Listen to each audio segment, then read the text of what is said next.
झलक दिखा के जादू चला के बोल न कहवा जली, बड़ा कमाल लागेला तोर लाल साड़ी, बड़ा कमाल लागेला तोर लाल। जी हाँ, नमस्कार दोस्तों, आपका फिर हमारे चैनल विवेक एंटरटेनमेंट पर बहुत बहुत स्वागत है। बहुत कमाल का गाना रितेश पांडे और अंतरा सिंह प्रियंका की आवाज़ में, जैसा कि आप लोग एक झलक अभी टीजर में देखे होंगे।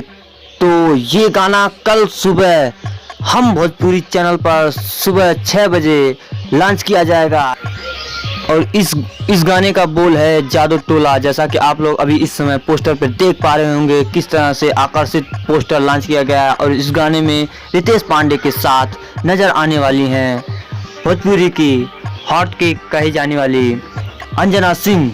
जी हाँ, इस गाने में आप लोगों को देखने को मिलने वाली है अंजना सिंह और इस गाने को म्यूजिक कंपोज किए हैं आशीष वर्मा और इसके लिरिक हैं सोनू सुधाकर, जो कि एक माने जाने लिरिकर हैं। तो जी हाँ दोस्तों, ये गाना कल सुबह 6 बजे के हम भोजपुरी चैनल पर लॉन्च किया जाएगा, वो भी सीधे वीडियो वर्जन में।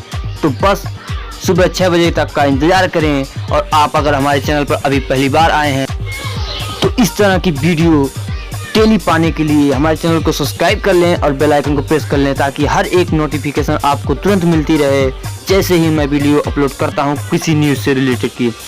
जय हिंद दोस्तों, मिलते हैं अगली वीडियो में।